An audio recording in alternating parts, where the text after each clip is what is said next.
시편 35편 말씀을 계속 살펴보고 있습니다. 우리가 지난 2주 동안에 시편 35편 말씀을 살펴본 것을 우리가 정리해 보면 1절부터 3절까지 말씀은 다윗은 하나님께 경건한 자를 위하여 대신 싸워주시고 다투어 달라라는 그런 탄식을 하나님께 드리고 있습니다. 다윗이 이렇게 고백할 수 있는 것은 무엇보다도 하나님께서 나는 내 구원이라 라는 그런 하나님의 말씀의 확신을 통한 믿음으로 하나님을 믿는 자들, 경건한 자들, 그들을 위해서 하나님은 싸우시고 다투시는 하나님 되신다라는 것을 다윗은 믿고 있었기 때문이죠. 그리고 지난 시간에 살펴봤던 말씀은 4절부터 10절 말씀인데요. 그렇다면 하나님은 어떻게 경건한 자를 위하여 대신하여 싸우시고 다투시는가라는 말씀들을 살펴보았습니다. 결국 하나님의 심판인데요. 하나님의 심판은 다른 말로 말하면 하나님께서 다투시고 싸우시는 하나님의 방법이라는 것을 우리가 살펴보았습니다. 오늘 11절부터 16절 말씀은 불의한 자들에 대한 말씀들, 불의한 증인들에 대한 말씀들이 기록이 되고 있습니다. 오늘 11절 말씀은 불의한 증인들이 일어나서 라는 말씀으로 그렇게 시작을 합니다. 오늘 갑작스럽게 등장하는 이 불의한 증인들은 우리가 지금까지 살펴봤던 다윗이 하나님께 간구했고 호소했던 나를 대신하여 하나님께서 다퉈주시고 싸워주옵소서라고 말한 그 대상을 오늘 표현하고 있는 겁니다.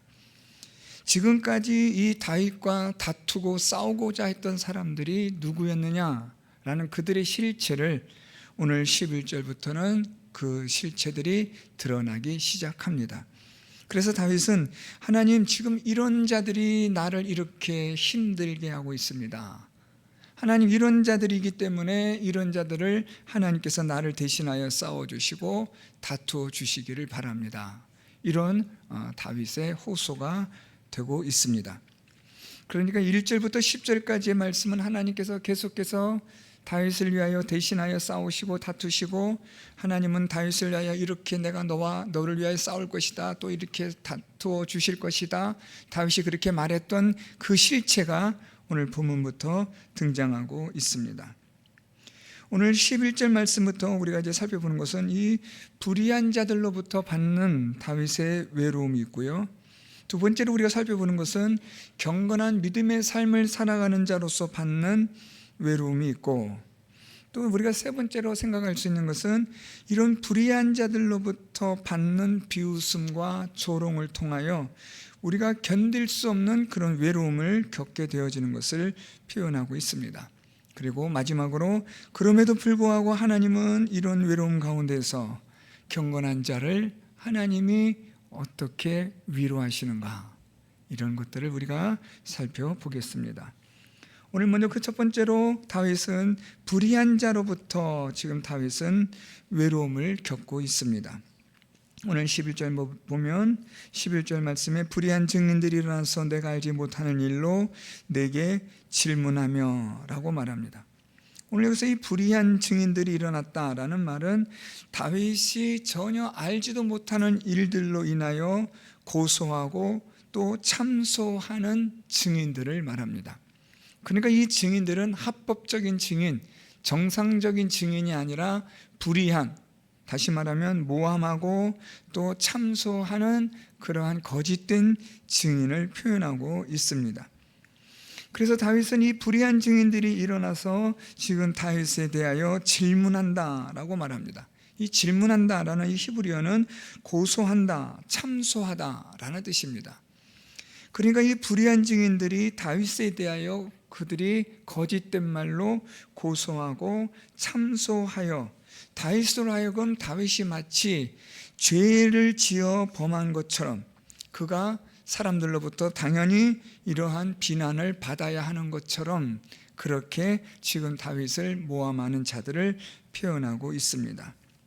그래서 다윗은 오늘 이 11절 말씀을 통해서 보듯이 지금 이 불의한 증인들로 인하여 내가 알지도 못하는 일로 인하여 내가 고소를 당하고 또 내가 그들로 인해서 모함을 받고 있습니다 라는 다윗의 억울함을 하나님께 표현하고 있는 겁니다.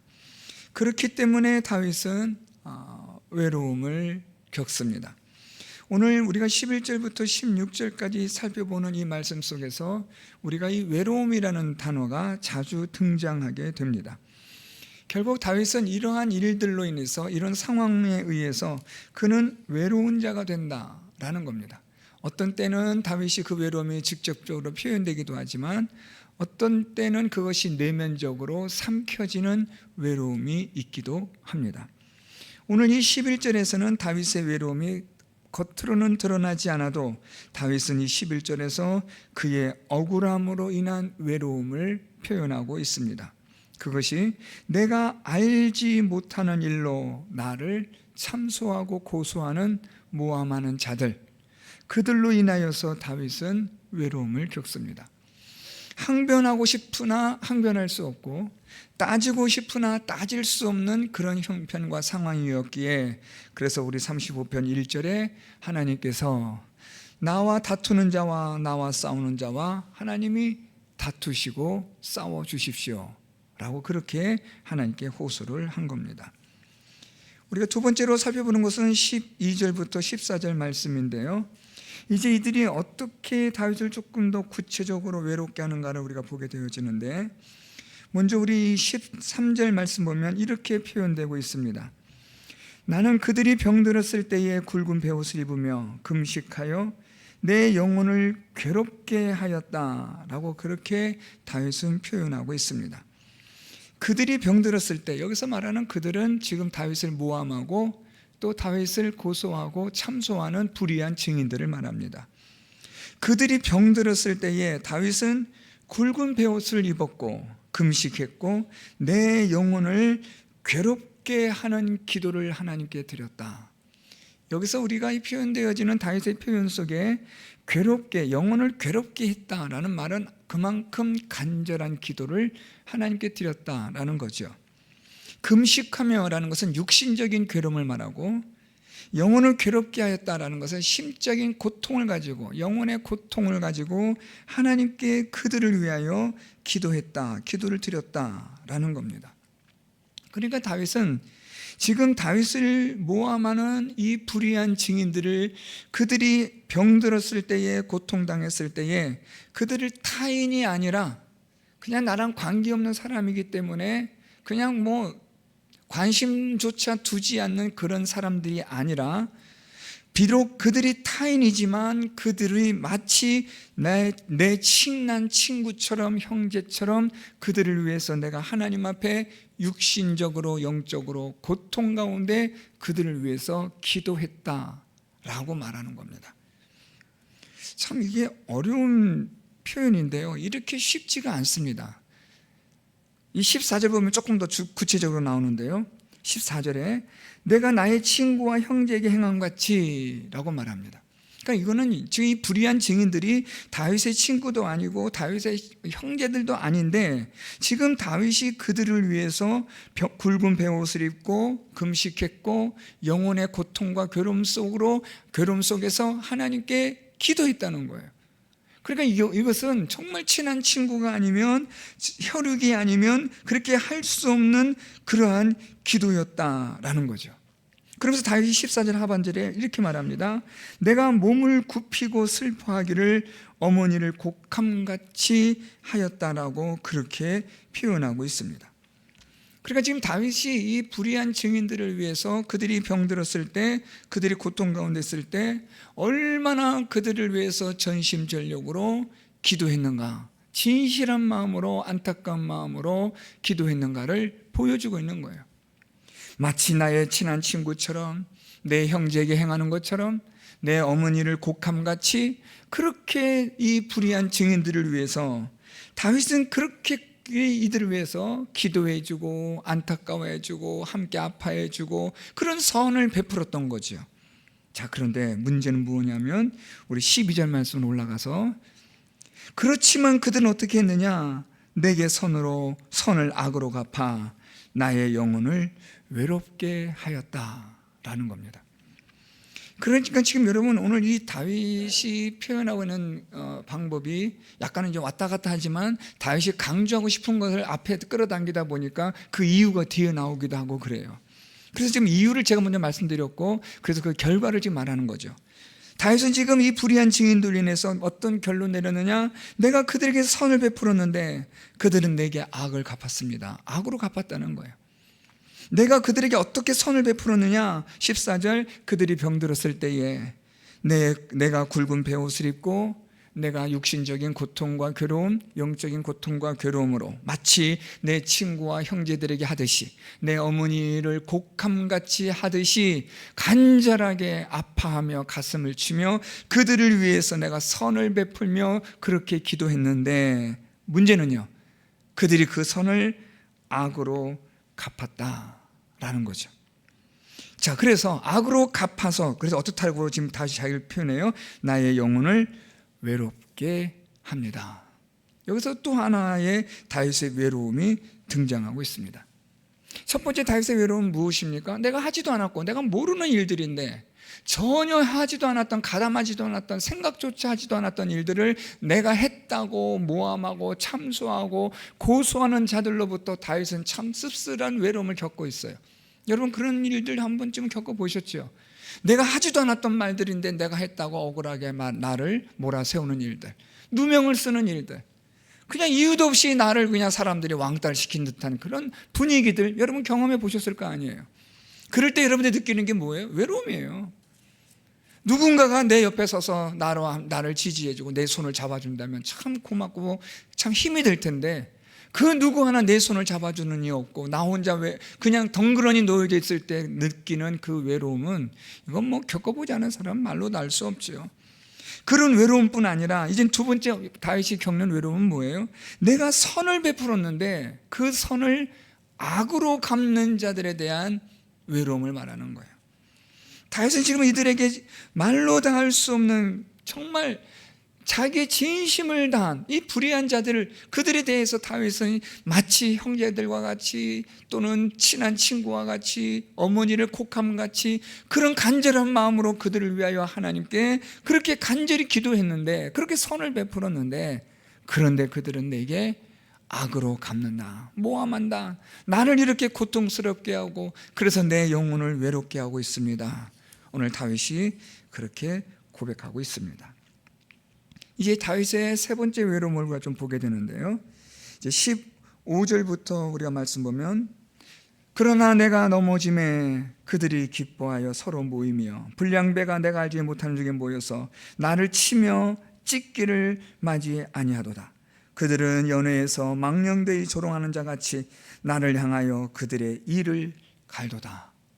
15절 16절에서 다윗은 또 한 번의 외로움을 겪습니다.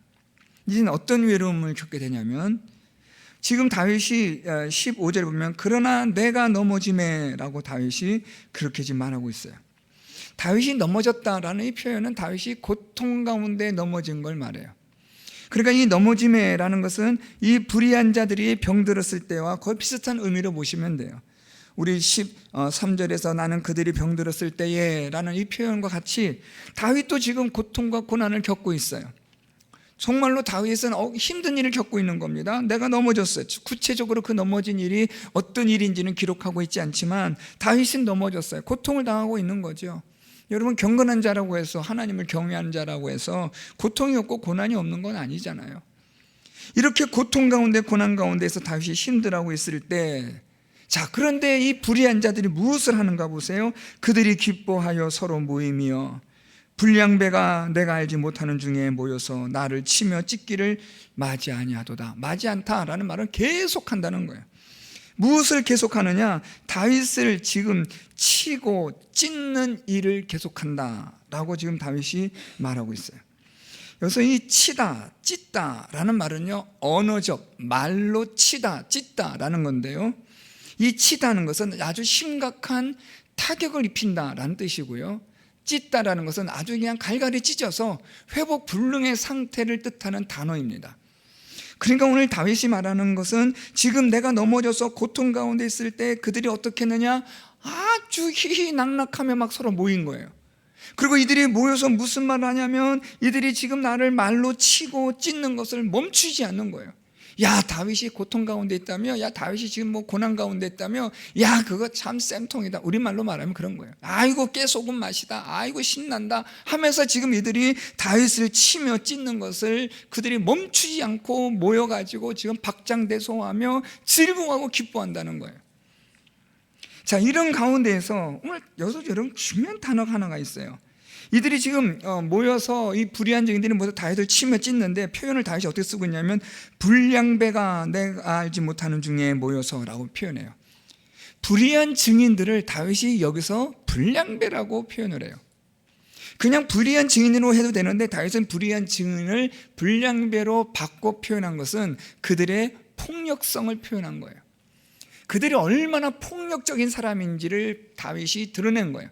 어떻게 폭력적이냐? 말로 사람을 치고 찢는 자들이다 라는 거죠. 그래서 다윗이 지금 그들로 인해서 다윗의 사람들이 다윗이 고통 가운데 있을 때, 고난 가운데 있을 때 그들이 그냥 아주 그냥 신난 거죠. 너무너무 재밌는 말거리가 된 거 아닙니까? 그러면서 그들이 지금 다윗을 그렇게 치고 찢는 일들을 즐거워하고 있는데, 자, 그런데 여러분 여기서 중요한 단어가 하나 있어요. 그게 뭐냐면 내가 알지 못하는 중에 그들이 나를 치고 그들이 나들을 찢는다라는 거예요. 내가 알지 못하는 중에 라는 말이 있어요. 내가 알지 못하는 중에. 이 말은 내가 하지도 않은 일들, 내가 하지도 않은, 말하지도 않은, 내가 그렇게 하지도 않았던 그런 일들을 이들이 마치 다윗이 그렇게 했던 것처럼 그렇게 다윗을 모함하고 몰아간다는 거예요. 그러면서 다윗을 치고 찢는 일을 멈추지 않는다라는 거죠. 자, 그러니까 여러분 이게 이중적인 거예요. 다윗이 지금 고통 가운데 있어요. 고난 가운데 있어요. 그랬더니 이 불의한 자들이 모였어요. 그리고 나서 다윗을 향해서 그들이 막 말로 다윗을 소위 인격살인하는 거예요. 다윗을 그냥 완전히 처절히 짓밟고 찢어내는 거예요. 막 그냥 서로가 다윗을 흉을 보고 험담하고 막 비난하고 조롱하는 거예요.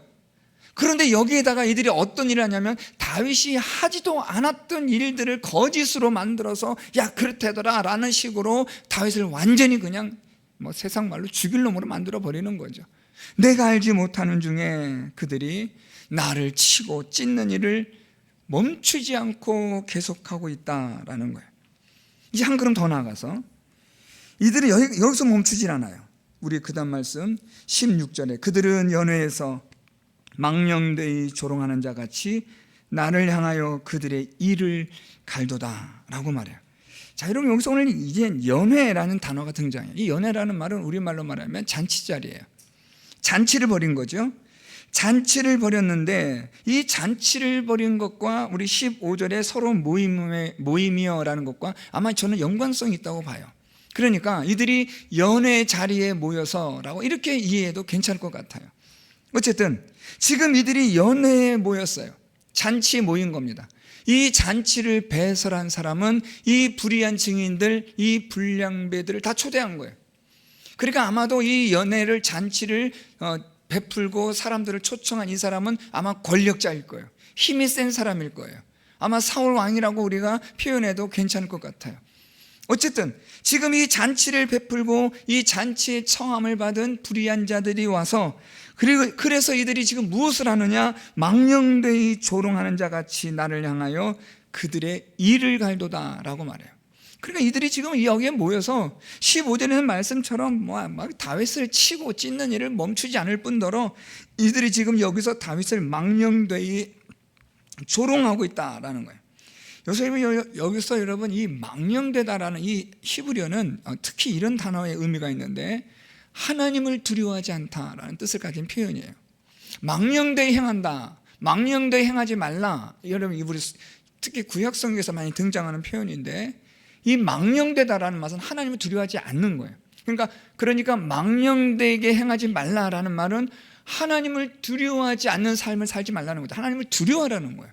망령되이 일컫지 말라. 하나님의 이름을 막 그냥 쉽게 아무렇게나 하나님을 두려움 없이 하나님의 이름을 아무렇게나 들이대지 말라. 이런 의미인 거예요.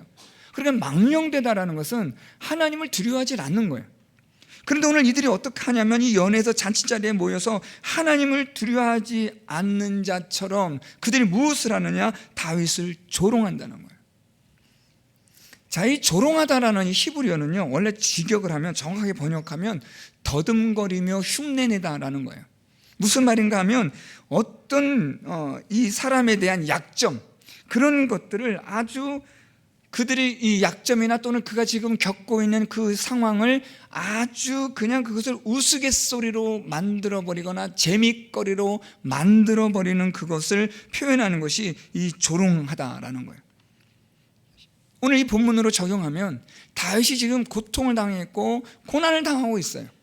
그런데 이들이 잔치집에 모여서 무슨 말을 하냐면 다윗이 겪고 있는 고통과 고난을 이들이 그것을 즐기는 거예요. 다윗의 고통과 고난에 대해서 그들은 그것을 아주 우스갯소리로 만들어 놓고 깔깔거리며 박장대소하며 기뻐하며 즐거워하고 있는 거죠. 이런 모든 일들에 대해서 다윗은 지금 어떤 마음의 상태를 가졌는가? 여러분, 우리는 충분히 이해할 수 있습니다. 다윗은 이것을 인하여 또 하나의 외로움을 겪고 있는 거예요. 다윗은 하나님 앞에서 그는 정말로 경건하게 살았던 것이 전부인데 다윗에게 돌아오는 것은 오히려 다윗을 비난하고 조롱하고 험담하고 다윗이 고통 가운데 있을 때 그것을 가지고 사람들이 우스갯소리로 만들어버려서 다윗의 존재가 그냥 완전히 존재 가치가 사라져버리게 하는 끔찍한 일들을 지금 다윗이 겪고 있는 거예요. 더 나아가 그들이 이제 어떻게 하는가 보세요. 16절 마지막에 나를 향하여 그들의 이를 갈도다 라고 말해요. 이 이를 간다라는 말은요, 끝없는 증오심 말이에요. 계속해서 다윗을 증오한다는 거예요. 이유도 없어요. 왜 이렇게 나를 증오하는지, 왜 이렇게 나에 대해서 이렇게 그들이 미워하는지 다윗은 모르겠다는 거예요. 이유 없이 다윗을 괴롭히는 거죠. 이유 없이 다윗을 모함하는 거예요. 그러니까 여러분, 이 다윗의 이 외로움이라는 게 이게 뭐 상상도 할 수 없는 그런 외로움인 거예요. 억울한 일을 당해서 하지도 않고 행하지도 않고 말하지도 않았던 일들로 인해서 다윗이 외로움을 당하고, 또한 다윗은 그가 베풀었던 선을 악으로 갚은 일로 인해서 외로움을 겪기도 하고, 또한 이 약한 자들이 다윗을 향하여서 모함하고 다윗을 욕하면서 또한 다윗에 대하여서 망령되이 하나님을 두려워하지 않는 그런 다윗을 우스갯소리로 만들어버리는, 농담거리로 만들어버리는 이런 일들로 인해서 다윗이 지금 외로움 가운데 있는 거예요. 그래서 다윗이 지금 앞에서 우리가 잠깐 설명했던 것처럼 12절에 나의 영혼을 지금 외롭게 한다는 거예요. 내가 외롭다라는 거예요. 자, 이제 여기서 조금 이제 이 외로움을 좀 더 살펴보려고 하는데요. 이 다윗이 외롭다라는 12절의 이 히브리어는요, 두 가지 의미가 있어요. 첫째는 이 외롭다라는 것의 원래의 뜻은 사별 또는 독신이 됨 또는 자식을 잃음, 이런 뜻을 가진 단어예요. 그러니까 여러분, 이 외롭다라는 이 단어의 뜻은 아주 견딜 수 없는 상실감, 견딜 수 없는 고통과 괴로움의 그 최대치, 이것이 오늘 다윗이 외롭게 한다라는 표현이에요. 그러니까 다윗이 지금 얼마나 외로움에 대한, 그가 지금 얼마나 고통 가운데 있는지, 그가 얼마나 큰 상실감에 젖어 있는지 우리가 충분히 상상할 수가 있는 거죠. 무엇보다도 여러분, 다윗의 이 외로움 중에 큰 외로움은 무엇이냐면 다윗이 선을 베풀었는데 악으로 갚은 것에 대한 이 고통이 있는 거예요. 나는 그들을 선하게 대했는데 내게 돌아온 것은 악한 일이라는 거죠. 악한 말로 나를 괴롭히고 죽이려고 하는 거죠. 이런 육신적인 다윗의 외로움이 있어요. 배신감? 여러분, 그런 거 한번 우리가 겪어보면 이건 견딜 수가 없잖아요. 억울함, 말하지도 않고 행하지도 않았던 것들에 대해서 그냥 나름대로 자기가 믿고 싶은 대로, 자기가 보는 대로, 생각하고 싶은 대로 그렇게 아무렇게나 말하고 아무렇게나 말을 퍼뜨리는 사람들로 인해서 고통을 당하는 거죠. 이런 육신적인 외로움이 있는데, 또 하나의 외로움은 무엇이냐면 여러분, 오늘 다윗이 표현한 것처럼 영혼을 외롭게 한다는 거예요. 영적인 외로움을 말하는 거예요. 지금 다윗은 하나님 앞에 어떤 삶을 살고 있냐면 하나님을 믿는 믿음의 경건한 삶을 살아가고 있어요. 문제는 다윗이 하나님 앞에 이렇게 경건한 믿음의 삶을 살아가고 있음에도 불구하고 다윗의 이 경건한 삶이 공감되지 않고 소통되지 않는다는 거예요. 여러분, 우리가 신앙 고백을 하면서 사도신경에서 성도의 교제라는 단어가 있어요. 이 성도의 교제라는 말은 우리가 믿음으로 공감과 소통을 말하는 거예요. 교통이에요. 성도 간의 교통. 우리가 믿음과 그리고 하나님 믿는 경건한 삶을 통해서 예수 그리스도를 믿는 믿음 안에서의 교통, 공감, 또한 여기에 대한 소통이 이루어지는 이런 연합을 의미하는데, 오늘 다윗은 지금 내 영혼이 외롭다라는 이 표현은 경건한 자의 삶을 살아가고 있는 다윗에게 있어서 그 누구와도 공감될 수 없고 소통될 수 없는 외로움을 겪고 있는 거예요. 여러분, 우리가 육신적인 외로움도 이것도 정말 이루 말할 수 없는 거예요. 괴로운 거예요. 여러분, 우리가 육신적으로 외로움을 겪고 누구랑 공감할 수 없고 교통할 수 없고 소통되지 않는 그런 외로움들이 여러분 얼마나 사람을 힘들게 만들고 정신적으로 피폐하게 만듭니까? 그런데 이것보다 더 심각한 건 무엇이냐면 영적인 외로움이에요.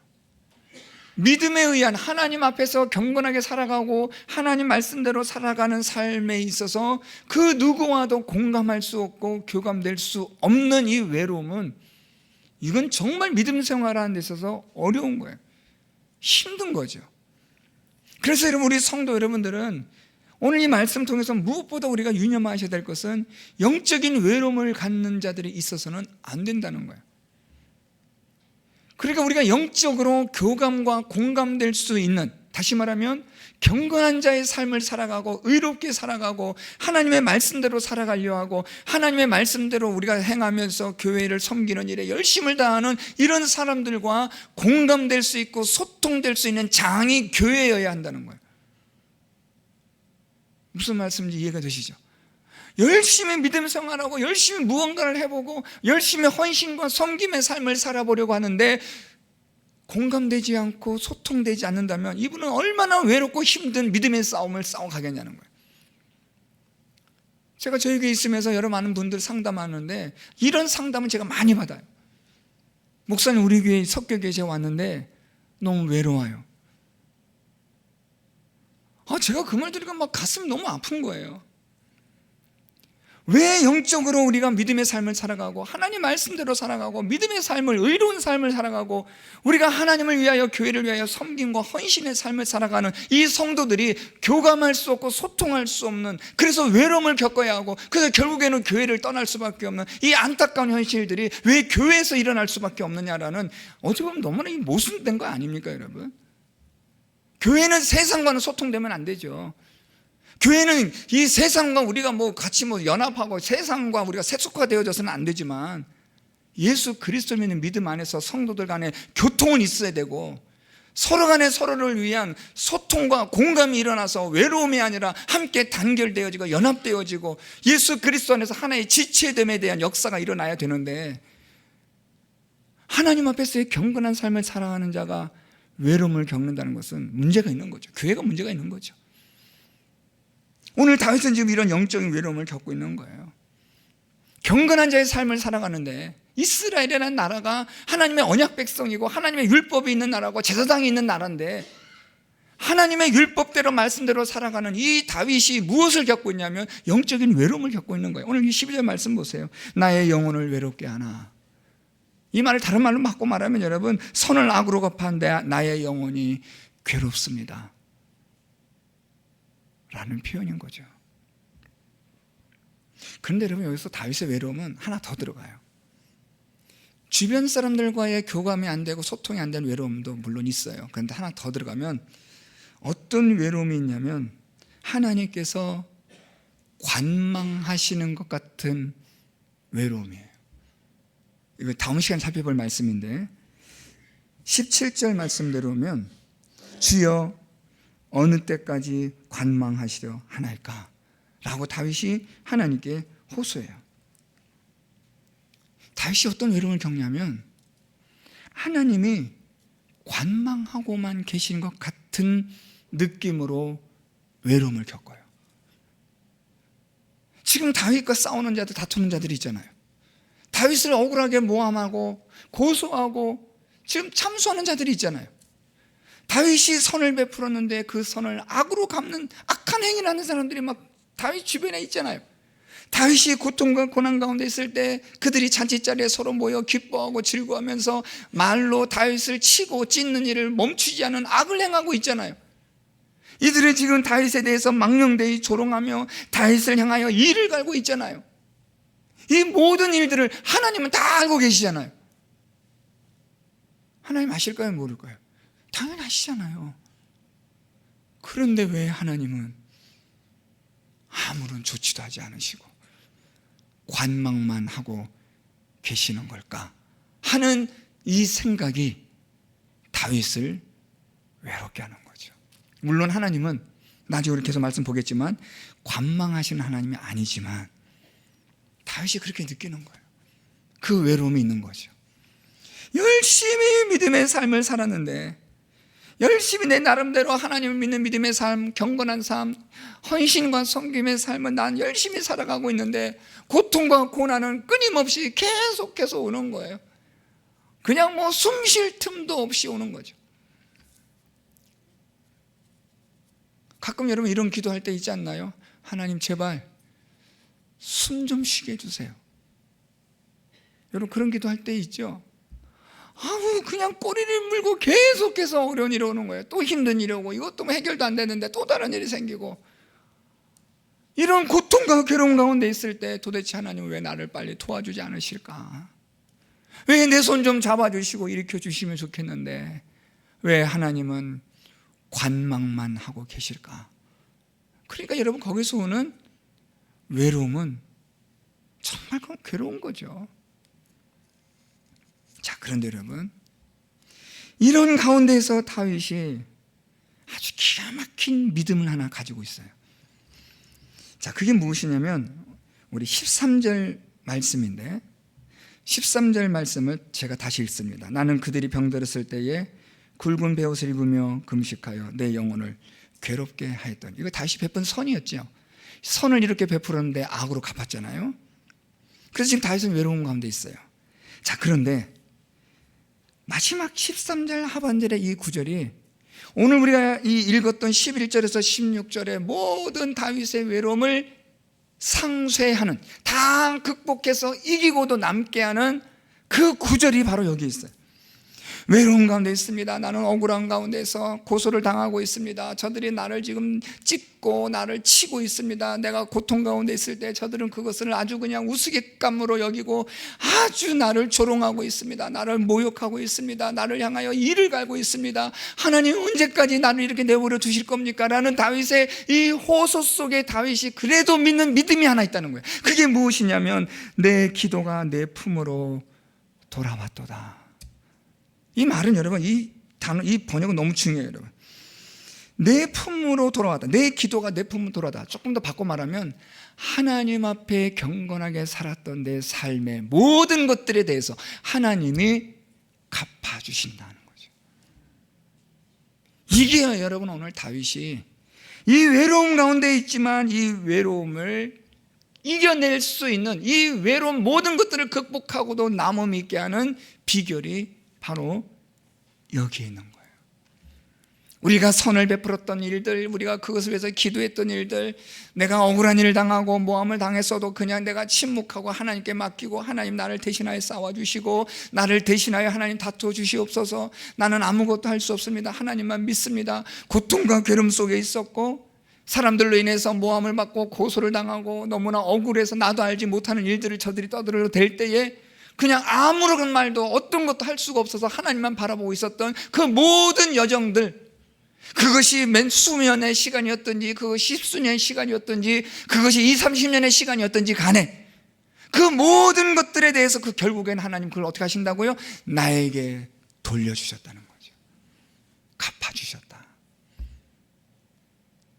저는 여러분 이 말씀이 오늘 본문을 준비하면서 저에게 아주 위로가 되는 말씀이었어요. 사실 저는 이 말씀은 지난주에 주보가 나갔으니까 지난주 준비한 말씀이지만 참 이 본문을 묵상하면서 답답했어요. 아, 그렇지 우리 인생 뭐 그러는 가운데 저는 13절 하반절에 내 기도가 내 품으로 돌아왔도다. 좀 더 정확하게 번역하면 내 모든 기도와 내 모든 선한 행위와 내 모든 하나님 믿는 경건한 삶을 하나님께서 내 인생의 은혜와 복으로 갚아주셨다 라는 거죠. 그러니까 여러분, 우리가 받는 이 외로움은 일단 당연한 거예요. 경건한 자로서, 믿는 믿음을 갖는 자로서 우리가 바르게 삶을 살아가는 가운데 겪는 외로움은 당연한 거예요. 모함, 때로는 하지도 않고 말하지도 않았던 일들에 대해서 받는 어떤 그런 억울한 일들, 때로는 우리가 선을 베풀었는데 그 선을 악으로 갚는 자들로부터 받는 외로움들, 이유 없이 까닭 없이 미움받고 증오의 대상이 되는 그런 일들, 그런 것으로 인한 외로움, 이 모든 것들은 여러분 사실은 경건한 삶을 살아가기 때문에, 하나님의 말씀대로 살아가기 때문에 이 죄의 세상은 이 모든 것들을 그냥 가만히 내버려 두지 않거든요. 그렇지만 이런 경건한 자의 외로움에 대해서 하나님은 관망하시는 하나님이 아니라 이 모든 것들을 주목하시고 지켜보시는 하나님이 되시고, 마침내 우리의 모든 경건한 자의 삶에 대해서 하나님의 은혜와 복으로 갚아주시는 하나님이시다 라는 겁니다. 사랑하는 성도 여러분, 그렇기 때문에 경건한 자의 삶을 살아가는 것은 당연히 마땅히 합당하게 행하여야 합니다.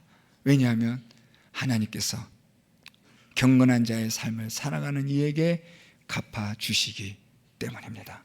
외로움 가운데 있을지라도 더욱더 주를 향하고 주만 바라보시고 하나님을 믿는 믿음 가운데서 끝까지 순종하시고 하나님을 향한 섬김과 헌신 포기하지 마시고 마지막까지 달려가는 성도 여러분들이 되셔서 마침내 내 기도가 내 품으로 하나님이 돌아오게 하셨다, 이 신앙의 고백을 할 수 있는 우리 모든 성도 여러분들이 될 수 있기를 예수 그리스도의 이름으로 축원드립니다.